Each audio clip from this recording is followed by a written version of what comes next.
As long as I'm President of the United States, Iran will never be allowed to have a nuclear weapon. Good morning. I'm pleased to inform you the American people should be extremely grateful and happy. No Americans were harmed in last night's attack by the Iranian regime.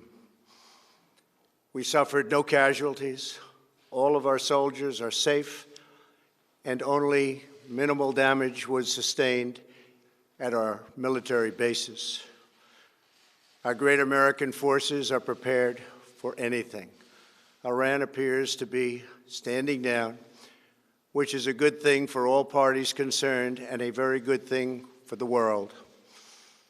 No American or Iraqi lives were lost because of the precautions taken, the dispersal of forces, and an early warning system that worked very well.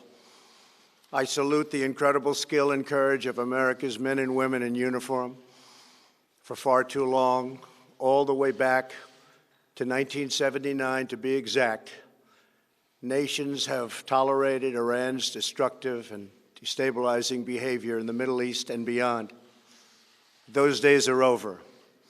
Iran has been the leading sponsor of terrorism, and their pursuit of nuclear weapons threatens the civilized world. We will never let that happen. Last week, we took decisive action to stop a ruthless terrorist from threatening American lives. At my direction, the United States military eliminated the world's top terrorist, Qasem Soleimani.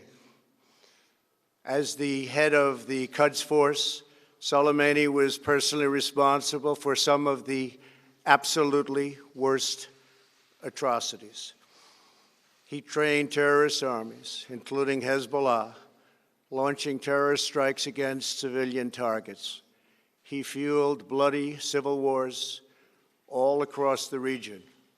He viciously wounded and murdered thousands of U.S. troops, including the planting of roadside bombs that maim and dismember their victims.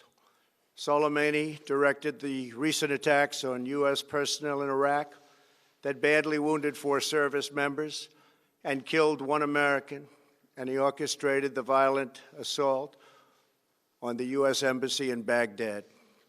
In recent days, he was planning new attacks on American targets, but we stopped him. Soleimani's hands were drenched in both American and Iranian blood. He should have been terminated long ago. By removing Soleimani, we have sent a powerful message to terrorists. If you value your own life, you will not threaten the lives of our people. As we continue to evaluate options in response to Iranian aggression, the United States will immediately impose additional punishing economic sanctions on the Iranian regime. These powerful sanctions will remain until Iran changes its behavior. In recent months alone, Iran has seized ships in international waters, fired an unprovoked strike on Saudi Arabia, and shot down 2 U.S. drones. Iran's hostilities substantially increased after the foolish Iran nuclear deal was signed in 2013, and they were given $150 billion, not to mention $1.8 billion in cash. Instead of saying thank you to the United States, they chanted death to America. In fact, they chanted death to America the day the agreement was signed. Then Iran went on a terror spree, funded by the money from the deal, and created hell in Yemen, Syria, Lebanon, Afghanistan, and Iraq. The missiles fired last night at us and our allies were paid for with the funds made available by the last administration. The regime also greatly tightened the reins on their own country, even recently killing 1,500 people at the many protests that are taking place all throughout Iran. The very defective JCPOA expires shortly anyway and gives Iran a clear and quick path to nuclear breakout. Iran must abandon its nuclear ambitions and end its support for terrorism. The time has come for the United Kingdom, Germany, France, Russia, and China to recognize this reality. They must now break away from the remnants of the Iran deal, or JCPOA.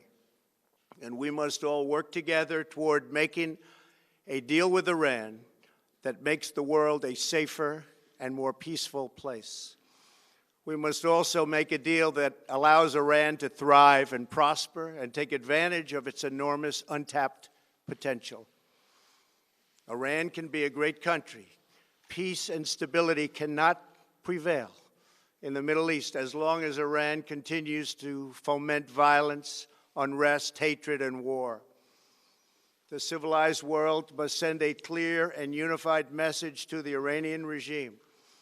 Your campaign of terror, murder, mayhem will not be tolerated any longer. It will not be allowed to go forward. Today, I am going to ask NATO to become much more involved in the Middle East process. Over the last 3 years, under my leadership, our economy is stronger than ever before, and America has achieved energy independence. These historic accomplishments change our strategic priorities. These are accomplishments that nobody thought were possible. And options in the Middle East became available. We are now the #1 producer of oil and natural gas anywhere in the world. We are independent, and we do not need Middle East oil. The American military has been completely rebuilt under my administration at a cost of $2.5 trillion. U.S. armed forces are stronger than ever before. Our missiles are big, powerful, accurate, lethal, and fast. Under construction are many hypersonic missiles. The fact that we have this great military and equipment, however, does not mean we have to use it. We do not want to use it. American strength, both military and economic, is the best deterrent.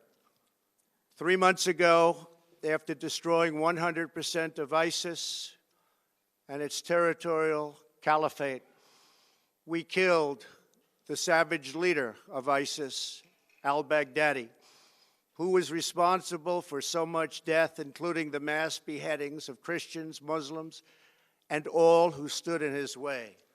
He was a monster. Al-Baghdadi was trying again to rebuild the ISIS caliphate and failed. Tens of thousands of ISIS fighters have been killed or captured during my administration. ISIS is a natural enemy of Iran. The destruction of ISIS is good for Iran, and we should work together on this and other shared priorities.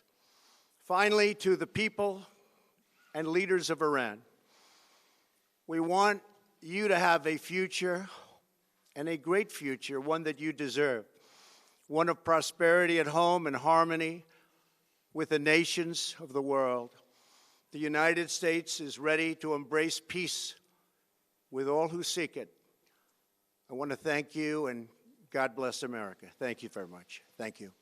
Thank you. Mr. President, have all be well.